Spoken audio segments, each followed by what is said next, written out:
Comment préparer les futurs développeurs à des responsabilités éthiques? C'est la question qui m'a été posée par une école d'ingénieurs qui s'appelle l'EFRE, basée à Villejuif. Elle m'a été posée en tant qu'indépendant. Je travaille pour cette école en tant que freelance parce que je suis ingénieur pédagogique à leurs yeux. J'ai dirigé des écoles du numérique, du digital, du jeu vidéo et j'ai fait des études de philosophie. Quelques citations pour résumer ce qui m'a été demandé. C'est ça le plus important, former des étudiants responsables et engagés, c'est ce que veut l'école, en bâtissant un programme de cours et de conférences, c'est surtout les conférences qui sont importantes. Il faut aussi que j'aide l'école à intégrer l'écosystème du Green IT, etc. Et il était question d'ouvrir un master Green Business, chose que nous avons abandonnée. C'est une mission sans originalité. Je suis là aussi pour faire part de ce qui se passe en ce moment dans les écoles en général. L'école pour laquelle je travaille n'est pas singulière. Beaucoup d'écoles le font. La plupart des écoles du numérique ou du digital le font. En tout cas, elles disent qu'elles le font. Et les dernières à le faire, peut-être vous le savez, ce sont les pures écoles de dev. Elles ne s'y mettent pas encore. Le développement durable, notamment, ça ne les intéresse pas complètement. Ou en tout cas, ils ne passent pas à l'action dans la pédagogie. On voit pointer des petites choses à Epitech. Ils ont un programme qui s'appelle Diversity by Epitech. Je vous détaillerai ce que c'est si vous avez des questions. Ce qui est un fait, en tout cas, c'est que les étudiants sont en demande. Les écoles le disent, les services com le disent. Et si vous avez l'occasion de faire des jurys, peut-être dans des écoles, vous aurez constaté que le nombre de projets de mode éthique ou de projets inclusifs, etc. ne sont plus l'exception, mais vraiment la norme des projets étudiants de fin d'études. J'ai essayé de classer un petit peu, j'ai fait pas mal de veille sur une trentaine d'écoles en France. J'ai essayé de classer la façon dont s'engagent les écoles du numérique sur les enjeux éthiques. L'engagement nul, c'est à peu près un quart des écoles. Alors, je dis engagement nul, mais il n'y a pas de refus explicite. Il n'y a pas d'école qui se positionne comme anti-développement durable, venez chez nous si tout ça vous agace, etc. Enfin, c'est juste qu'ils ne font pas encore de travail pédagogique. L'engagement faible, c'est la norme. Faible, ça veut dire que c'est des petits workshops par-ci par-là, ou des cours facultatifs, ou beaucoup de programmes ludiques. Vous avez peut-être entendu parler, la fresque du climat, ces choses-là. L'engagement correct ou important, c'est 14%, mais ça va être davantage de plus en plus chaque année, ça va glisser un petit peu. Il y aura de moins en moins d'écoles qui feront rien, de plus en plus d'écoles qui passeront de faible à correct, et on verra dans quelques années à quel point on aura des écoles qui s'engagent totalement. Pour l'instant, j'ai mis 1%, mais en fait, j'en ai trouvé qu'une. C'est Polytechnique, dont le plan climat d'envergure est absolument impressionnant. Quand je dis d'envergure, ça va de la refonte du bâtiment à la cantine en circuit court, au label pour les étudiants qui se spécialisent. Ils font vraiment quelque chose qui, à mon avis, servira d'exemple.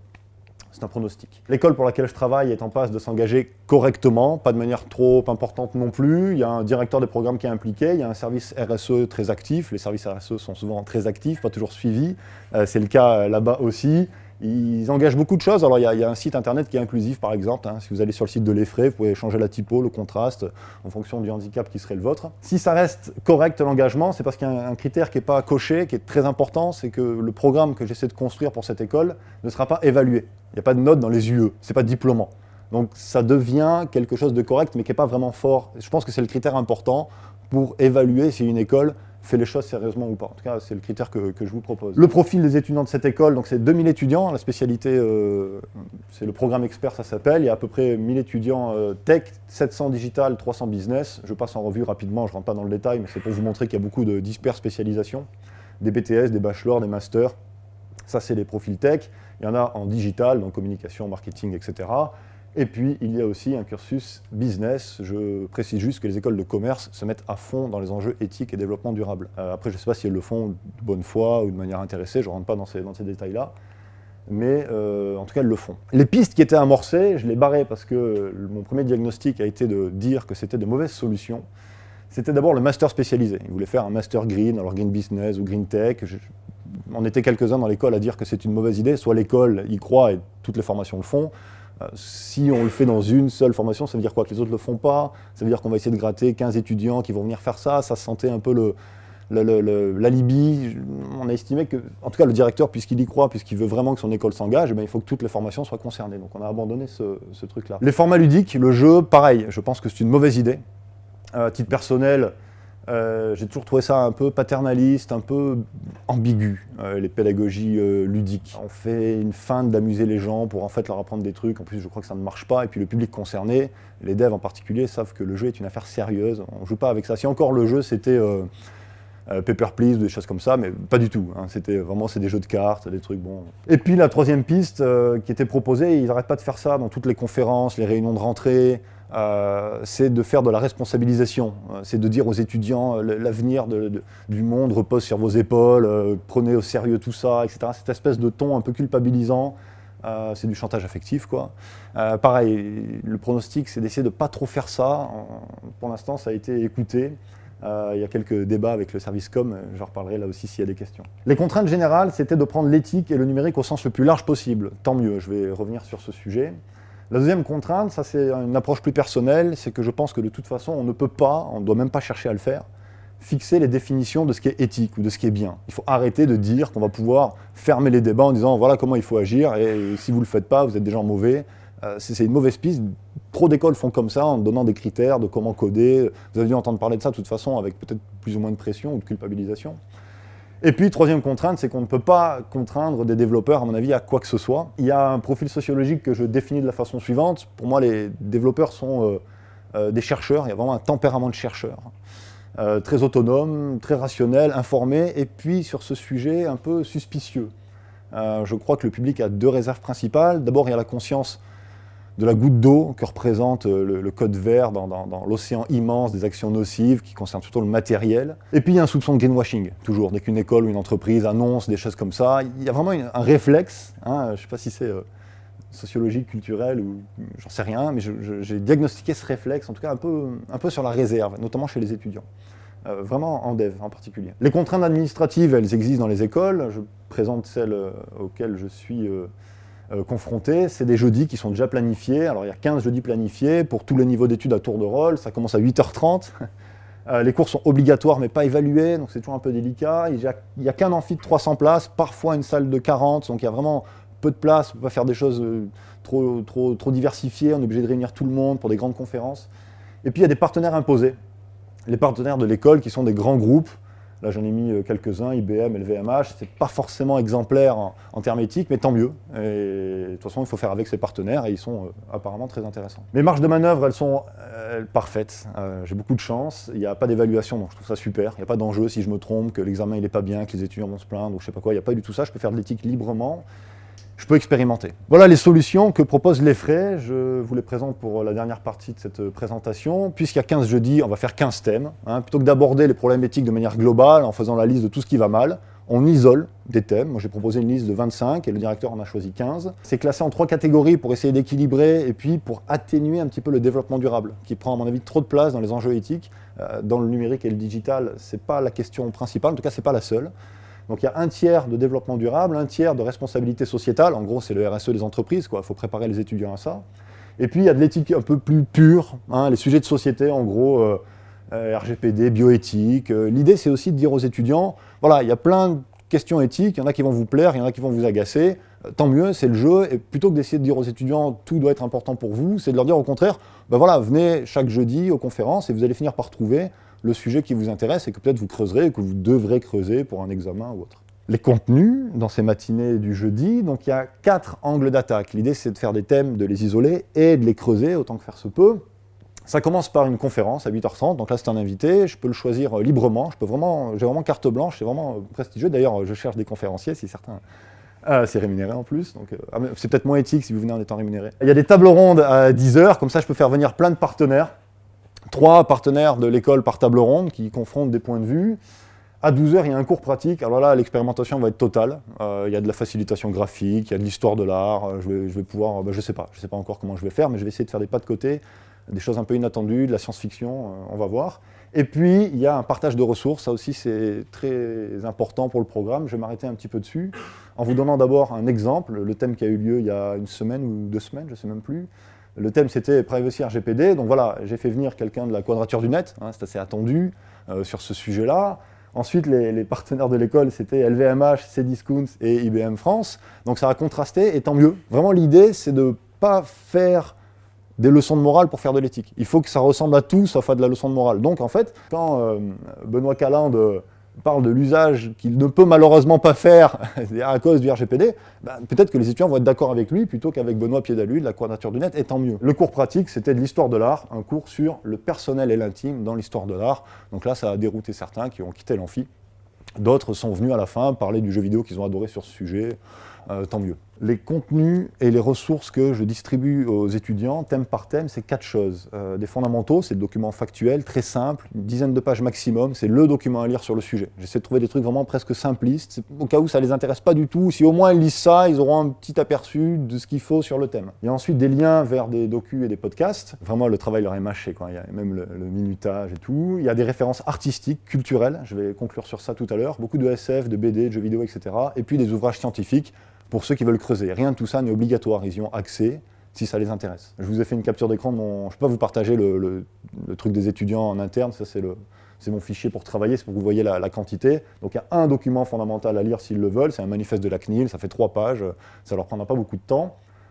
Des podcasts, alors 30 minutes, 5 minutes, des documentaires sur des sujets variés que j'essaie de présenter, il y a les liens et énormément de références. Alors il y a des choses, ça pourrait passer pour un peu presque démagogique, de mettre Détroit, Become Human, ou des choses comme ça avec ce public-là. Moi, j'y crois sérieusement à l'importance de la fiction pour faire de l'éthique. Je ne veux pas donner l'impression qu'il faut faire de la philosophie, c'est pas ce qu'on leur demande.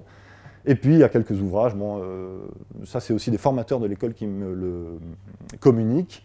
J'ai décidé d'ouvrir ces fichiers aux étudiants pour voir ce qu'ils ont à proposer aussi. Je me dis que cette communauté-là peut être intéressée par le fait de faire valoir leurs références pour l'ensemble de l'école. Pour l'instant, j'ai reçu 2 mails. On va voir. Ça démarre. Hein. Il n'y a eu qu'un seul cours d'éthique que j'ai fait pour introduire, en disant que l'éthique, enfin ce que j'essayais de leur partager, c'était certainement pas des définitions du bien, on renonce à ça, mais plutôt des outils pour polémiquer. Hein, polémiquer, ça vient du grec polémos, qui veut dire guerre, donc ça, voilà, c'est guerroyer. Hein. En faisant de l'éthique, il faut arrêter d'opposer le bien et le mal, il faut opposer le bien et le bien, en plus bon, le public concerné préférera le mal. Les gens qui s'enrichissent avec Amazon par exemple, ils ont le sentiment d'agir pour le bien et de créer de l'emploi, il ne faut pas opposer le bien et le mal. J'ai présenté 4 approches de l'éthique en philosophie, je ne détaille pas, là aussi si vous avez des questions je pourrais le faire, mais c'est le seul et unique cours que j'ai fait de philosophie, il n'y a plus besoin d'en faire pour ensuite faire de l'éthique dans une école comme ça. J'essaie de leur montrer que les questions éthiques sont soulevées non par les philosophes ou les gens qui s'intéressent ou les simologues ou je ne sais pas quoi, mais par le digital lui-même. Donc là j'ai 4 exemples, je m'étais dit que je choisirais en direct, je vais prendre celui-là, je ne sais pas si vous le reconnaissez, je l'aime beaucoup celui-là, c'est Back Market, donc c'est l'éthique, hein, Back Market, on essaie de connoter le neuf négativement pour montrer que c'est du gaspillage, etc. Mais, peut-être le savez-vous aussi, l'UFC Que Choisir l'a fait un procès à Back Market, à cause de ça, rien qu'à cause de ça. L'UFC Que Choisir, c'est une association de consommateurs, et ils trouvent ça particulièrement immoral, je ne sais pas comment il faut dire, en tout cas scandaleux, qu'on compare le prix du reconditionné au prix du neuf barré. Ils trouvent que c'est de l'arnaque. Et c'est le genre de débat que je propose aux étudiants pour leur dire, voilà, moi je ne suis pas un philosophe, je suis juste quelqu'un qui m'intéresse à l'actualité, et je vois que Back Market, qui est censé être l'exemple, en fait, ça fait débat, etc., pour montrer que en fait, le débat, c'est pas est-ce que ça les intéresse ou pas, c'est le métier qu'ils vont faire. Donc c'est ça qu'on essaie de faire. Je valorise des modèles éthiques en faisant venir des gens en conférence, mais aussi les contre-modèles. La philosophie du programme, c'est en gros que la technologie, plutôt que ce discours en disant voilà, ça repose sur vos épaules, dont je parlais tout à l'heure et tout, je leur dis que c'est un vecteur d'espoir, mais aussi d'angoisse, c'est tant mieux, ça crée de la science-fiction, ça crée de la pression pour eux, et puis aussi de la nécessité de se positionner, quoi. La nature, c'est une valeur contemporaine, c'est pas une valeur absolue, on peut la défendre pour plein de raisons, esthétique, éthique, plus ou moins. C'est un débat, il faut sortir de cette idée qu'il y a des valeurs absolues. C'était le risque, en fait l'école faisait de l'éthique comme ça avant, en disant il y a le bien, il y a la nature. Bon. Le jeu vidéo, c'est un art du dilemme moral, c'est un art spécifique qui a cette particularité-là, et ils ont raison d'y jouer. Et puis j'essaie de valoriser la fiction, l'avatar, l'anonymat, pour, et je conclurai là-dessus, aller au bout d'une stratégie qui est la suivante, c'est que j'essaie de faire en sorte et de convaincre l'école qu'il faut faire ça. Les étudiants ne doivent pas devenir éthiques, les étudiants doivent prendre position. C'est comme ça, je pense, qu'il faut montrer à ce public-là les débats éthiques pour les amener à s'y intéresser. Je pense qu'il faut renoncer à former des étudiants engagés, responsables. Je pense qu'il faut se contenter d'instruire des étudiants libres et informés. Pour l'instant, la com, elle a mis informés, engagés, responsables. Voilà. Donc, je vous remercie de votre attention. Est-ce que tu as l'objectif de porter cette formation dans d'autres écoles ? Alors, c'est pas encore mon objectif, mais ce serait avec plaisir. Et c'est pas... Oui, volontiers. Voilà, ouais, volontiers. Différemment, parce qu'il faut aussi s'ajuster à l'école, et là c'est aussi un directeur qui y croit, mais en fait j'y prends goût. Et au départ, moi c'est pas forcément des thèmes que je connais, et j'y prends goût, et je me suis toujours intéressé à l'ingénierie pédagogique, mais là c'est le bon statut, parce que je suis pas dans l'école, Et j'ai pas tous les contraintes de planning, ces trucs-là. Donc oui, décliner ce travail-là dans d'autres écoles, ouais, ce serait avec plaisir. Ouais. Il y a une chose qui m'intrigue, c'est l'idée de ne pas vouloir définir de règles en matière d'éthique. Et alors que justement, il existe un code d'éthique professionnelle du logiciel, le code ACLI 3.9, pourquoi justement rejeter cette notion qui a été pourtant largement étudiée, négociée, débattue, pour aboutir à un consensus justement? Alors parce que je crois que ce consensus est intéressant tant qu'il est un consensus susceptible de faire débat, d'être mis en question, d'être amélioré, et ce dont je me méfie, alors je suis peut-être allé un peu vite, c'est des idées arrêtées, l'idée que c'est figé. Et ce qui est intéressant, c'est le consensus. Ce qui est intéressant, c'est justement que des gens se mettent d'accord parce qu'il n'y a pas la réponse a priori. Et ce consensus, il va être culturel, il va être localisé, il va être par métier, Et si les étudiants pouvaient avoir le goût du débat, j'aimerais pas les priver de la réflexion sur ces sujets, en fait. Si je leur dis, peut-être que c'est ce qu'il faudrait faire, et peut-être que si par eux-mêmes ils aboutissent à la lecture de ce document, ce sera gagné. Mais moi, j'aimerais pas les priver du plaisir presque de contester, de prendre position. Donc c'est plutôt ça l'état d'esprit. Mais je suis d'accord quant au fait qu'il y a des déontologies. Mais même elle, en fait, je travaille beaucoup avec des designers éthiques qui refusent les dark patterns, etc. Le positionnement de l'école, c'est aussi de dire aux étudiants que il ne faut pas qu'ils aient une mauvaise note s'ils font des dark patterns, en fait. Enfin, c'est tout bête, hein, c'est un peu premier degré ce que je dis, mais c'est quand même important. De même que l'école, elle aurait pu choisir des philosophes ou des documents derrière lesquels se ranger. Elle aurait pu être politisée aussi. Non, elle est libérale au sens philosophique, et qu'ils aient connaissance de ce document, oui, qu'ils le considèrent comme un document qui ferme le débat, la position de l'école, c'est de dire non, voilà, c'est ça. Ça ne veut pas dire que ça n'existe pas, effectivement. Ouais. Bravo, c'est hyper intéressant, parce que c'est une démarche assez atypique, j'ai l'impression. Je me demandais, toi tu serais content si à la fin de l'année, il se passe quoi? C'est quoi tes objectifs? Très bonne question. Moi, je serais content, alors surtout deux choses. La première, si mes documents partagés sont remplis par les étudiants. Ça a l'air tout bête, mais ça veut dire qu'ils les ont lus, qu'ils les ont creusés, qu'ils ont vu qu'il y avait des choses qui n'y étaient pas, qu'ils vont en ajouter. C'est-à-dire s'ils ont participé au projet. Ça, c'est un premier critère, c'est un peu personnel. Le deuxième, qui est plus professionnel, c'est que j'aimerais que ça entre dans le programme évalué. Et d'une façon que je vais porter, c'est que j'aimerais pas qu'il y ait des cours d'éthique évalués, mais j'aimerais que dans les briefs, il y ait des cases, 3 points sur des critères éthiques qui changent. Voilà. Par exemple, sur tel sujet, est-ce que par exemple, votre projet intègre le fait d'évaluer le vendeur ou je sais pas quoi? Est-ce que vous avez réfléchi au fait que ça pose un problème éthique de noter les gens? Voilà. Et puis, il se positionne dans le cadre du projet. Voilà. Moi, ça serait l'aboutissement, ce serait que les étudiants apprécient le programme, parce qu'ils vont être questionnés sur tout ça, que l'école apprécie le programme, et que je puisse les convaincre de noter des critères éthiques l'an prochain. Voilà, c'est ça le... Ça a commencé là il y a un mois, pour l'instant il y a eu 2 cours, ça démarre. Ouais. Je ferai un bilan, avec plaisir, avec plaisir.